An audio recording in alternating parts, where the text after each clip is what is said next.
नमस्कार दोस्तों, मैं हूं हिमालय सिंह और आप देख रहे हैं भोजपुरी पब्लिक न्यूज़। और आज हम बात करने वाले हैं एक ऐसी फिल्म के बारे में जिस फिल्म के बारे में सुनकर आप लोगों को भोजपुरी फिल्म का नज़रिया देखने का नज़रिया बदल जाएगा। आज हम बात करने वाले हैं दिनेश लाल यादव की फिल्म आए हम बाराती बारात लेके के बारे में।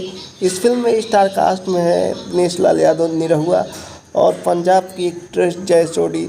और भोजपुरी की बड़े कलाकारों की बात करें तो इसमें अवधेश मिश्रा, संजय महानंद जैसे बड़े कलाकार देखने को मिलेंगे।